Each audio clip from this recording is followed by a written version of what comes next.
अस्सलाम वालेकुम नाजरीन, इस एपिसोड के आगाज में हम देखते हैं कि काई कबीले में हलीमा खातून घोड़ों वाली जगह पर आती है, जैसे देखकर दरसून उसकी जानब अपना घोड़ा लेकर आते हुए कहता है, मेरी बेटी अपनी मालकन को सलाम कहो। और फिर कहता है, हम सरदार ज़ादी को हिंसा नहीं पाए। और फिर इसी दौरान आइकुत वहां पर आता है और कहता है, मैं बरसों से घोड़ों का सौदा कर रहा हूं, लेकिन मैंने ऐसा बहादुर आदमी पहले नहीं देखा। माशाल्लाह, अगर मेरे सरदार मंजूर करें तो मैं इस बहादुर को अपने पास देखना चाहता हूं। हलीमा खातून जैसे वो घोड़ों से सरगोशी करता है तो दरसून कहता, मैं सरगोशी नहीं करता आइकुत चौश, घोड़ा अपने मालिक का दिल पहचानता है। क्या ऐसा नहीं है हलीमा खातून? हलीमा कहती, जरा मेरे बाबा से एहतियाब हो जाए तो मैं उनसे बात करूंगी आइकुत चौश।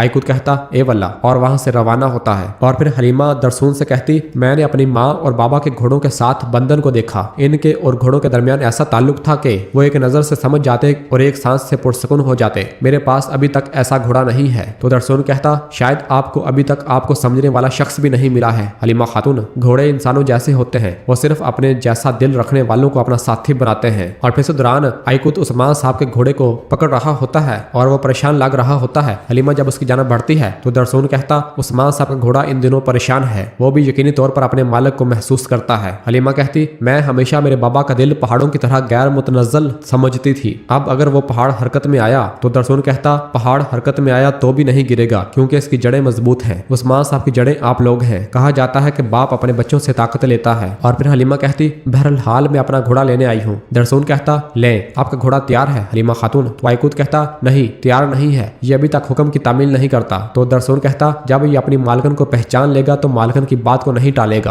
आप क्या कहती हैं हलीमा खातून, क्या आप इसे मौका देंगी? तो हलीमा उसे प्यार करते हुए कहती, तो ये मौका देते हैं, इसे मश्क वाली जगह ले आओ, ठीक है? और वहां से रवाना होती है। और फिर इस दौरान दरसून अपने आदमी को देखता है और वो छुप कर उसके पास आता है। तो उसका आदमी दरसून को बताता है, करासी साहब ने लश्कर को जमा करना शुरू कर दिया है, वो काई कबीले के खिलाफ ऐलान जंग करने का इरादा रखते हैं। तो दरसून कहता, लगता है कि मेरे बाबा और भाई ने जहन बना लिया है, यहाँ चीजें पेचीदा हैं। उस्मान साहब बिस्तरे मर्ग पर हैं, अलाउद्दीन नशिस्त पर विराजमान है। तो वो आदमी पूछता, अच्छा तो उरहान? दरसून कहता, उरहान के पास कोई जिम्मेदारी नहीं है, काई कबीला उबल रहा है, इनका एक दूसरे के खिलाफ बरसरे पेकार आना बहुत करीब है। वक्त आ रहा है ईसा, वक्त आ रहा है, शाबाश, किसी की नजरों में आए बगैर यहाँ से जाओ। ये सुनकर ईसा वहां से रवाना हो जाता है। तो नाजरीन, अब ये दरसून की हकीकत भी सामने आ गई है कि ये करासी साहब का बेटा है। जबकि दूसरी जानब उरहान अपने सिपाहियों के साथ घोड़े भगाते हुए जब जंगल में से आगे बढ़ रहा होता है तो उन्हें अपने सिपाहियों की आवाजें सुनाई देती हैं। इन्हें देखकर उरहान कहता, वो हमारे आदमी है, चलो उस जानब। और वो सब उसकी जानब अपने घोड़े भगाते हैं। जबकि इधर हम देखते हैं कि फातिमा खातून यगीत को लेकर अपने सिपाहियों के साथ जंगल में एक जानब आगे भाग रहे होती हैं, जबकि चावदार के आदमी उसके पीछे लगे हुए होते हैं। पीछे आने वाले सिपाहियों को कई सिपाही एक एक करके मार रहे होते हैं और मुसलसल आगे भागने की कोशिश कर रहे होते हैं। यगीत भी बहुत जख्मी दिखाई दे रहा होता है और वह मुसलसल आगे भागते ही चले जा रहे होते हैं। इधर काई कबीले में उस्मान साहब के पास मौजूद मलहून नीलोफर से कहती, जो मैंने सुना है वो फूट के आसार हैं बहू खातून, अगर ऐसे ही जारी रहा तो उस्मान साहब को इस हालत तक पहुंचाने वालों को वो मिल जाएगा जो वो चाहते हैं। नीलोफर कहती, उरहान इस खेल को बिगाड़ेगा, मैं जानती हूँ, वो गद्दार तबीब तो मर गया लेकिन रस्सी का सिरा हमारे हाथ में है। तो मलहून कहती, मैं झूठ नहीं बोलूंगी, मुझे लग रहा था कि तुम्हें सिर्फ अपनी फिक्र है, लेकिन तुमने मुझे हैरान कर दिया, बिलाखिर तुम्हारी जिद किसी काम तो आई, शुक्रिया। तो नीलोफर कहती, बाबा हमेशा कहते हैं ना कि बुराई में भी अच्छाई ढूंढो, शायद ये तकलीफ हमें सिखाएगी कि हमें एक दूसरे पर भरोसा करना चाहिए। और फिर इस दौरान अलाउद्दीन खेमे के अंदर दाखिल होता है और भागकर उस्मान साहब के पास आकर बैठ जाता है और उनकी हालत को देखता है और कहता है वो ऐसे ज्यादा देर तक बर्दाश्त नहीं कर सकते। और फिर एक कपड़े में से कुछ औजार निकालता है। नीलोफर पूछती, अलाउद्दीन तुम क्या करोगे? तो अलाउद्दीन चाकू निकालते हुए कहता, मैं इनके जख्मों से गंदा खून निकालूंगा,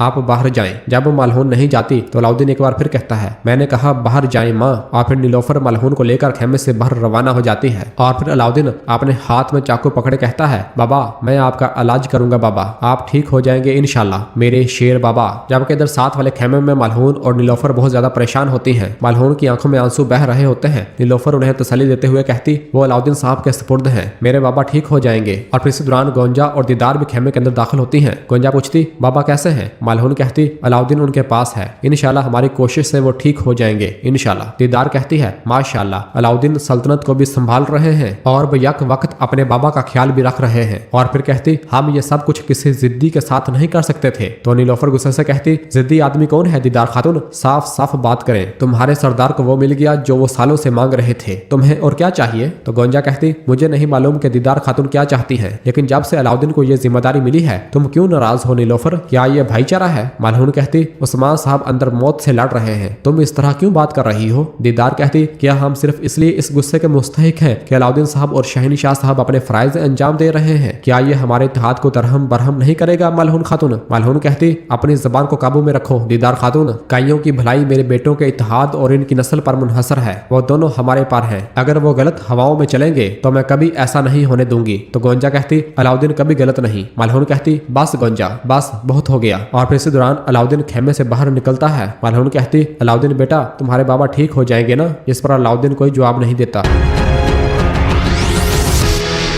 जबकि दूसरी जानब जंगल में जब चावदार के आदमी फातिमा और काई सिपाहियों के पीछे लगे हुए होते हैं तो वो चारों तरफ से उन्हें घेर लेते हैं। फातिमा और यगीत और बाकी सिपाही उनके घेरे में आ चुके होते हैं और फिर वो जैसे ही उन पर हमला करने लगते हैं तो इसी दौरान पीछे से तीरों की बरसात उन पर आ गिरती है और वो सबको एक ही हमले में मार दिया जाता है। और वो किसी और ने नहीं बल्कि उरहान साहब और उनके सिपाहियों ने चलाए होते हैं। फातिमा अपने भाई को देखती है और फिर जख्मी यगीत जमीन पर गिर पड़ता है तो फातिमा उसे पकड़ती है। इसी दौरान उरहान उसके पास आ पहुंचता है और उसे पकड़ते हुए कहता, बगैर जख्म के कोई बहादुर नहीं होता है ना यगीत? यगीत कहता, सही कहा उरहान साहब, ये पहला गहरा जख्म है जो मुझे लड़ाई में लगा। और ये कहते साथ ही वो बेहोश हो जाता है। उरहान कहता, यगीत को ले जाओ। सिपाही उसे ले जाते हैं और फिर उरहान फातिमा को गले से लगाता है और कहता है, फातिमा फौरन कबीले की तरफ जाओ, यगीत को अपने साथ ले जाओ, जितनी जल्दी मुमकिन हो वहां पहुंचो, इन्हें बताओ क्या हुआ है, मैं काफिले के पीछे जाऊंगा, ठीक है? फातिमा कहती, ठीक है भाई, लेकिन मेरे बाबा। उरहान कहता, वो अपने खेमे में है और उनके बच्चे अपने फराइज अंजाम दे रहे हैं। फातिमा कहती, अल्लाह का शुक्र है। उरहान कहता, मैं काफिले के पीछे जाऊंगा, मैं या तो अपने बाप की शिफात ढूंढूंगा या मैं उनके सर काट दूंगा। इसके बाद उरहान और उनके सिपाही काफिले के पीछे रवाना होते हैं। जबकि इधर काई कबीले में गोंजा अपने खेमे में गुस्से के साथ आते हुए कहती है, आह माँ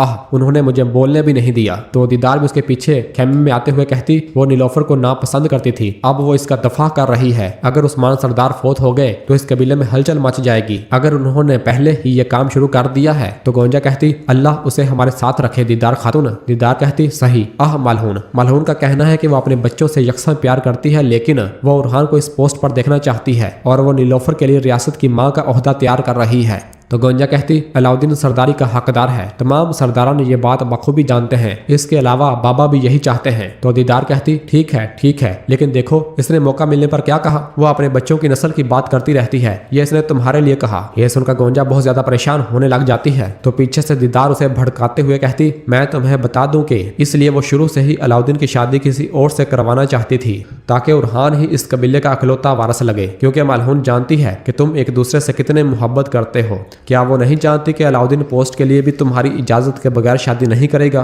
तो गोंजा कहती, मैं इस खेल को बर्बाद कर दूंगी। दीदार खातून, चोलपान को यहाँ बुलाओ, मैं उससे बात करूंगी। तो दीदार खुश होते हुए कहती, मैं जानती थी कि तुम ये फैसला करोगी, मैंने उसे पहले ही बुला लिया था, वो आज आ जाएगी। गोंजा कहती, ये खत्म हो जाएगा, मेरा अलाउद्दीन अली भी साहब औलाद होगा और वो काई का सरदार होगा। जबकि इधर जंगल में फलादियोस फातिमा का काफिला लूटने के बाद उसे लेकर आगे बढ़ रहा होता है तो एक जगह पर रुककर अपने सिपाही से कहता है, फातिमा खातून आज फरार हो गई, लेकिन एक दिन हम जरूर एक दूसरे को देखेंगे। मैं काफिला ले जाऊंगा, तुम फौजियों के साथ रास्ते में जाला लगाओ, रास्ते में कोई नजर आए तो रहम मत करना। ये कहकर वो काफिला लेकर आगे बढ़ जाता है।